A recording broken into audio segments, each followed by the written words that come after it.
Butterbeer Cupcakes, very creamy, very delicious, no lack of butterbeer in these. So I think you guys are gonna really like these. Trust the process. Believe in yourself.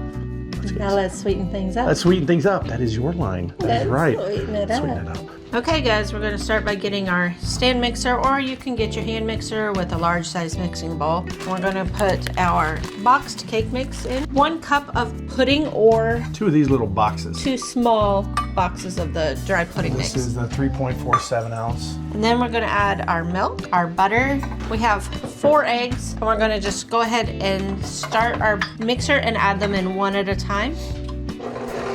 Okay, we mixed it till it's well combined and it looks light and fluffy. Okay, now we got our little cake pans. Trina bought these cute little parchment ones. They kind of go with the Harry Potter theme, you know, being brown and dark and gold and all that stuff. So with my cupcake liners though, I like to spray the cupcake liners in the pan before I put the cupcakes in. Did you already do that? No, I have not. I'll take care of that. And then just kind of scrape the bottom of your pan, make sure everything got in there. And I'm gonna take a cupcake, or a cupcake scooper, an ice cream scooper. What number is that? I like saying those numbers.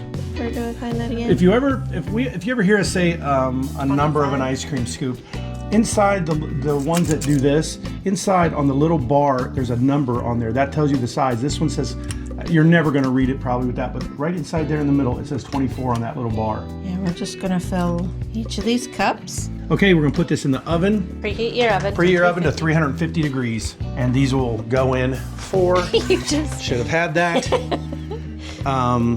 18 to 20 minutes. So preheat your oven to 350 degrees for 18 to 20 minutes.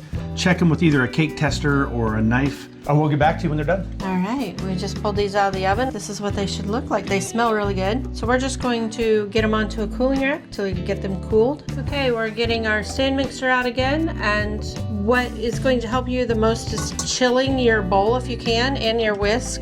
So right now we're going to put 2 cups of cold whipping cream into the cold pan. We're going to whip this for just a couple minutes until you get some soft peaks, and then we'll add some stuff. Okay, we've got a soft peak going on now.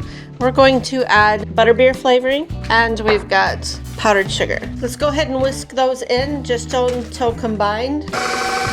Okay, right before it gets to a stiff peak, we'll want to put our pudding in. So go ahead and put a small box of pudding mix into it, whisk it until we get stiff peaks now. Okay. It looks like butter. It does. I think it looks just like butter. So it's a really stiff consistency. That's why he thought it looked like butter. We're using a piping bag. We're just going to start getting this frosting on there. Looks like an ice cream cone. Look at that beautiful little mountain of yum. Now what also you can do, since you don't have enough butterscotch in this, Right. you don't have enough butter anything, This is just to make it look pretty. yeah, it's for prettiness, but it's also, you know, for texture, a butterscotch drizzle. And then you can just simply, Whoa. that's it. This was a little runnier than I just expected because we just literally opened it. Kids aren't Look gonna care. at that oozing all down. That looks Yeah, great. because butterbeer has to have a topping, right? I mean, you gotta have butterscotch on a butterbeer. And then, piece de resistance, because there's still not enough butter flavor in this thing. As a complement to this butterbeer syrup, you can also buy this butterbeer finishing sugar. And I know what you're thinking. It's like, well, of course, it needs more butterbeer. It's like You'll see. sprinkles.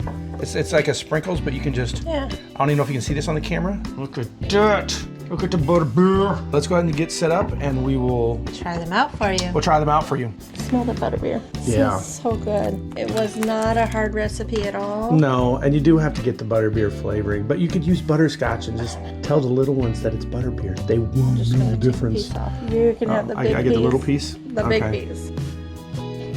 I want to have the ice cream. Wow.